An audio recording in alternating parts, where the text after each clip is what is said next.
Want to speak real Italian from your first lesson? Sign up for your free lifetime account at ItalianPod101.com.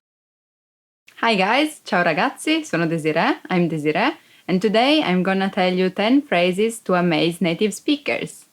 Woohoo! Grazie, ma in realtà io non sono un madrelingua. Thank you, but I'm not a native speaker, actually. So it probably means that someone complimented you on your Italian, like, wow, il tuo italiano è perfetto. Wow, your Italian is perfect. Yeah, thank you, but I'm not a native speaker. Sì, grazie, ma non sono un madrelingua. If people tell you something and you answer in this way, means you have a high level, like high proficiency level of Italian. Good job. Ho capito completamente tutto quello che hai detto. I completely understood everything you said. Actually, maybe it's better to say ho capito tutto quello che hai detto. I understood everything you say. Because if you add completamente, completely, it's kind of too much. So, yeah, ho capito tutto quello che hai detto. They would be amazed. Like, wow, you're great. But then people will expect that you know everything, like really everything, and maybe use also different words. I would stay with the stay humble, like, yeah, I got the sense of that. Sì, ho capito il senso di quello che hai detto. So you can always surprise people and not make them expect that you know everything. But that's my personal thing. Ho studiato italiano per 10 anni. I've been learning Italian for 10 years. Well, that's amazing when I think that you did that for so long. 10 years is really long, but it's not really something to be proud of if you're still not able to talk a lot. So, yeah, be careful with this phrase because you can amaze people because they would like admire you for how much efforts you put in your study. But yeah, if you have a high level or you feel confident in Italian or whatever language you're learning, you can say, hey, ho studiato l'italiano or some other languages per 10 anni. And that's amazing. But yeah, just be careful. Not to make the other person expect that you know everything. And then you don't. That it's completely understandable. But yeah, people would be amazed because you had such a long patience, basically. You were patient and studied so long. If you haven't been learning Italian for 10 years, but less, you just say the number and then add anni, like 2 anni, 3 anni, 4 anni. One would be anno and not anni. Or probably something that would amaze even more, it's when you say ho studiato l'italiano per neanche un anno. I've been learning Italian for not even a year and you know how to speak that. That's amazing. And yeah, people will be amazed. L'italiano è divertente e facile da imparare. Italian is fun and easy to learn. I can believe that it's fun for people to learn that, but I wouldn't say that it's easy. So if you tell a native speaker that you find it easy, I will be impressed because we have so many verbs, so many irregular verbs, and we have articles like feminine and masculine. I understand that it's really hard to understand. Like who established what's feminine and what's masculine? But that's a secret. So yeah, if you find Italian fun and easy, quindi se trovi l'italiano divertente e facile, you amazed me. Mi ci è voluto solo un anno per diventare fluente. It took me only 1 year to become fluent. That's amazing, for real. As I was saying before, I know Italian is not easy, but you know that actually, I didn't know that, I just learned that, like I was reading an article and it says that Italian is the 4th most learned language in the world. So we have English, Spanish, Chinese, and then Italian. I was really surprised about that. I don't know why so many people learn Italian, but if you find that fun and easy, you're welcome. Oltre a conoscere l'italiano, so parlare anche alcune altre lingue. Apart from knowing Italian, I can speak a few other languages.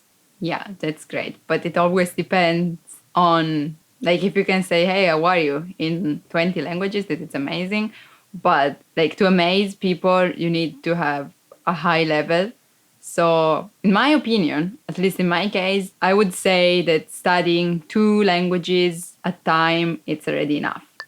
Parlerò italiano come un madrelingua in 3 anni. I will speak Italian like a native speaker in 3 years.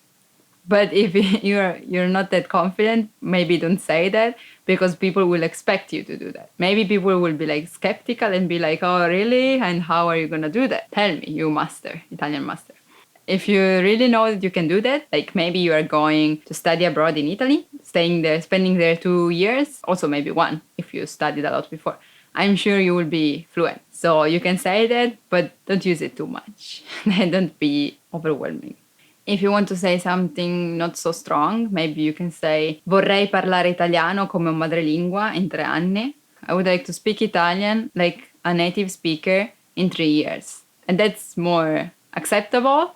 People will like it more. So I suggest you vorrei instead of I will, instead of parlerò. Parlerò is I will speak. Vorrei, I would like to. So yeah, anyway, keep it up. Posso guardare film italiani senza sottotitoli. I can watch Italian movies without subtitles.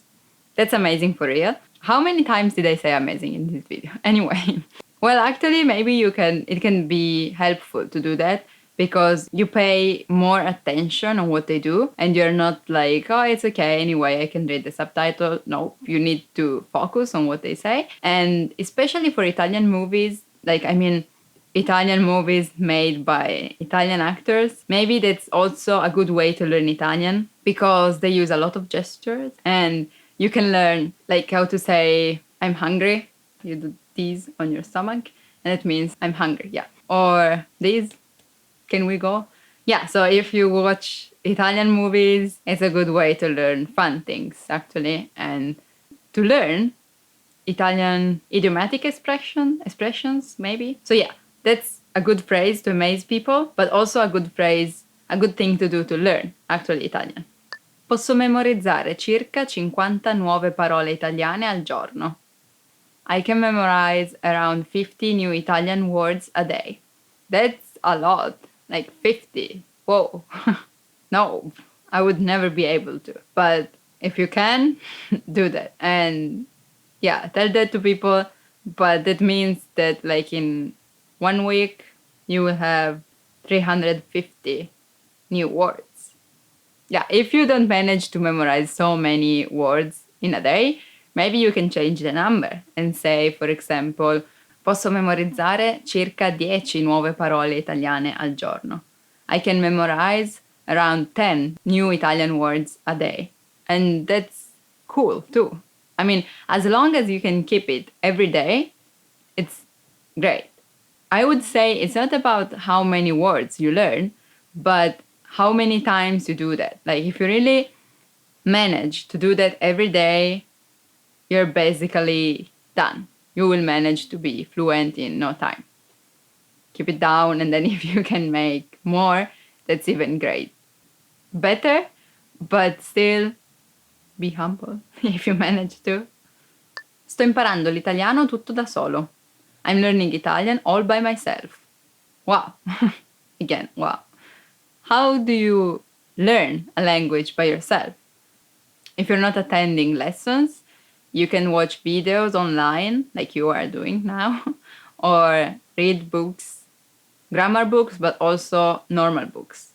And watch movies, listen to songs, try to speak it with person, like real people, maybe native speaker would be better, that will correct you, or even if they will not, because they're not teachers, but just people you want to talk to, like friends, at least you can see if they really understand what you want to say. And that's a good way to check the improvement you've done.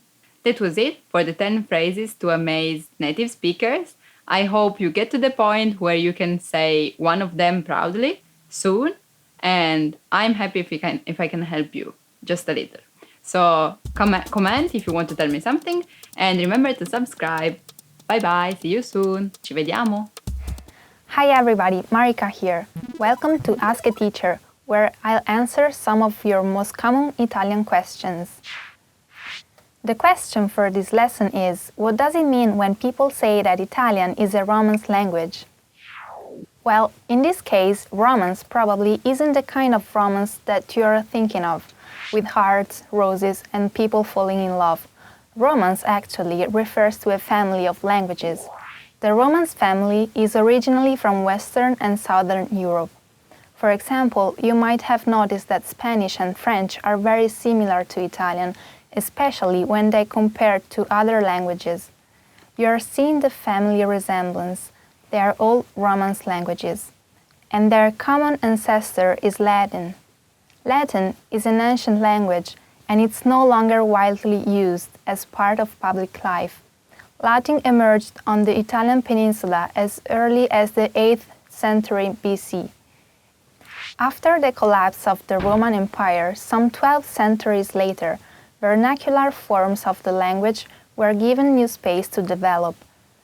During the early modern period, emerging nation-states standardized these forms and made them into the Romance languages we know today. These Romance languages later spread from Europe to Africa, the Americas, and even as far as Southeast Asia and Oceania. Italian has actually stayed the closest to its Latin roots, especially in terms of vocabulary. Romance languages farther away from Italy aren't quite as close to Latin as Italian, but they share the same roots. That's why Romance languages are sometimes also called Neo-Latin languages. Pretty cool, right? Do you have any more questions? Leave them in the comments below and I'll try to answer them. A presto! See you soon! Want to speak real Italian from your first lesson? Sign up for your free lifetime account at ItalianPod101.com. How are your Italian listening skills?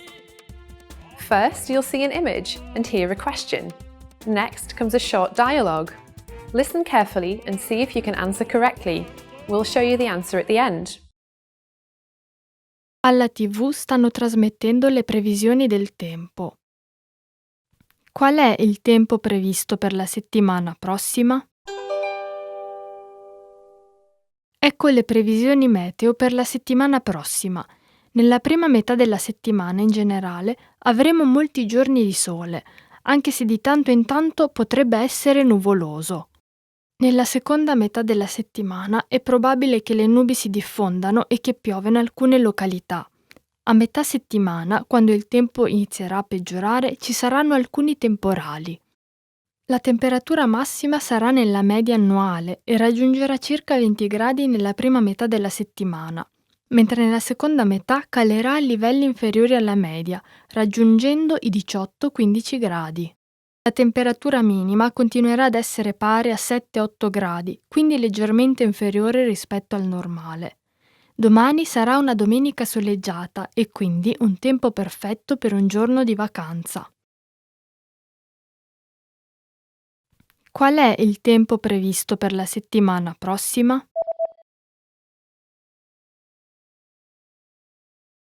Alla TV stanno trasmettendo le previsioni del tempo.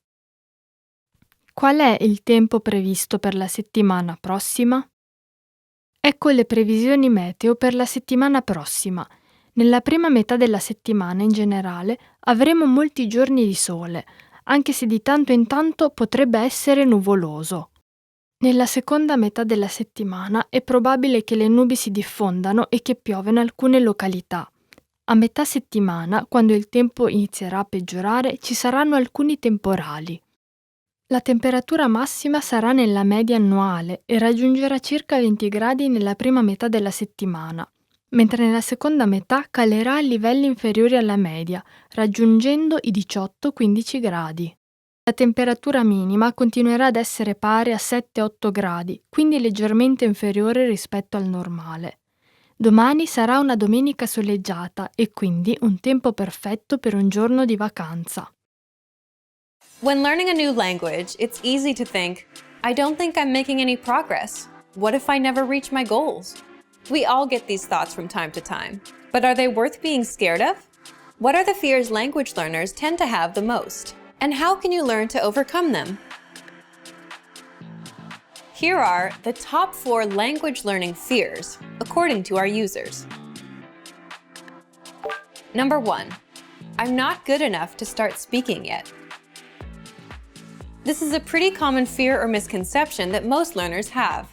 Here's how you overcome it. The best way to get good at speaking is to start speaking from day 1.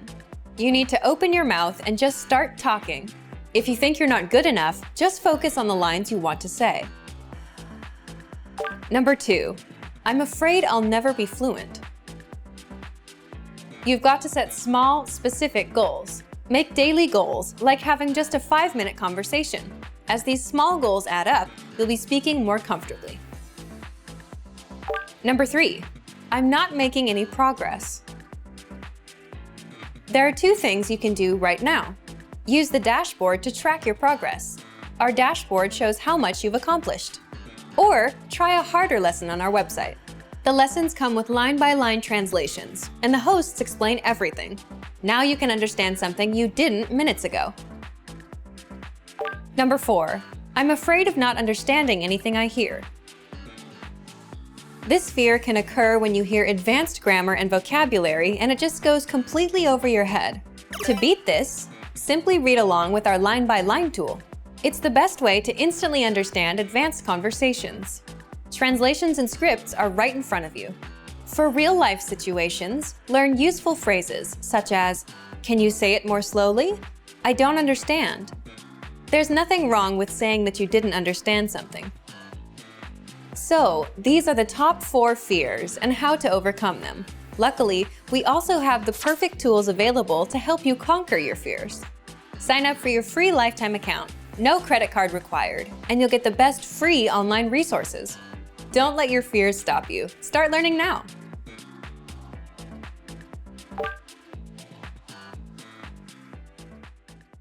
Hi guys, welcome to ItalianPod101.com. My name is Ilaria, nice to meet you, and today we're going to talk about the must-known expression for agreeing and disagreeing in Italian. So let's start. Beh, non sono sicuro. Well, I'm not sure. Beh, non sono sicuro. Well, I am not sure. Non sono sicuro is something that you use when, of course, you're not sure 100% about something. So you can also say non sono sicuro without the be, they say just non sono sicuro. Certamente, of course. Certamente, of course. In English you say of course, whereas in Italian you can use also naturalmente and certamente, which are like the same thing more or less. Credo di sì. I guess so. Credo di sì. I guess so. Credo di sì is when you think that something might be the way the person is saying, so but you're not sure, and in Italian you say credo di sì. Stavo proprio per dirlo. I was just going to say that. Stavo proprio per dirlo. I was just going to say that. Stavo proprio per dirlo is more or less like when someone says something very similar to what you are thinking about, really. So if the person match your thoughts, you can say stavo proprio per dirlo. Sì, hai ragione. Yes, you're right. Sì, hai ragione. Yes, you are right. It's definitely like agreeing with someone. Hai ragione means that this person is right in saying what he's saying, according to what you think. So you say, sì, hai ragione, which is like, yes, you're right. Hai torto. You're wrong. Hai torto. You are wrong. Actually is the opposite of hai ragione, I mean, you just state, there is just a position, you are in this position and you state that this person, according to what you think, this person is wrong. So you say, hai torto, you are wrong. Non penso sia così. I don't think so. Non penso sia così. I don't think so. Well, when you say non penso sia così, is more or less like you're not sure about what the person is actually saying, but you are not like in a way that you want to agree nor disagree with the person. You just don't think that the person is just saying, it's just saying something that is true according to you, Forse, maybe. Forse, maybe. Forse is like to say, I think so, That might be yeah, might be no, it's like the middle position, and a kind of neutral position. Non sono d'accordo, no. I don't agree, no. Non sono d'accordo, no. I don't agree, no. Actually, it's like to say hai torto. I mean, it's like stating a position, you're not agreeing with the person, or the situation or what is happening or whatever you think that is not right according to what you think. Sono d'accordo. I agree. Sono d'accordo. I agree. So it's of course the opposite of saying non sono d'accordo.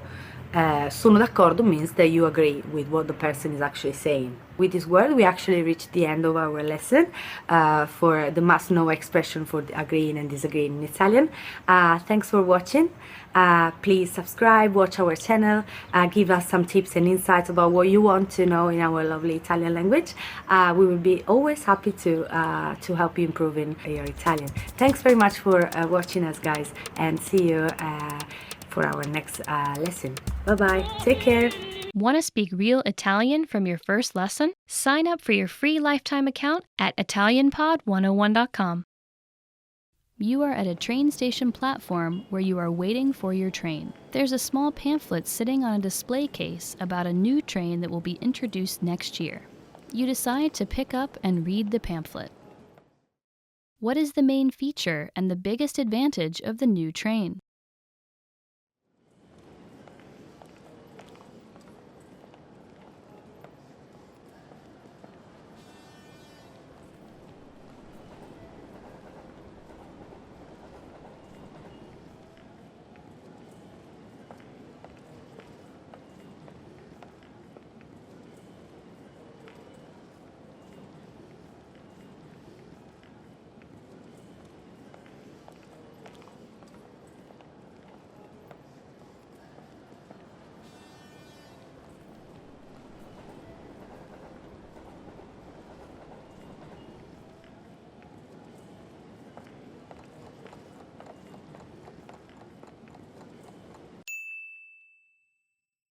What is the main feature and the biggest advantage of the new train?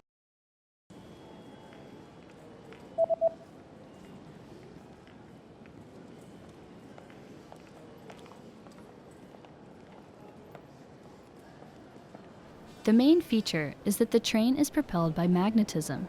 The biggest advantage is that it can reach twice the speed of any train that runs on tracks. Il treno viene azionato dal magnetismo. Può raggiungere il doppio della velocità di ogni altro treno che corre sui binari. Hi everybody, Marika here.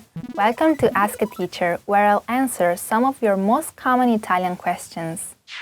The question for this lesson is, when should I use formal Italian? First, let's see what formal Italian is and how it works. During formal situations in English, you may prefer certain words over others, or you may avoid certain constructions. But you don't need to change pronouns or verb patterns. Italian, however, has two different language registers, a formal or polite one, and informal or casual one. When addressing someone formally, you have to use a different pronoun and a different verb conjugation. The most important thing to remember is that the English second person singular you is translated as to in informal situations. In formal situations, it's translated as lei. Lei is also the third person singular feminine or she, but in formal speech it's used to address people of both sexes.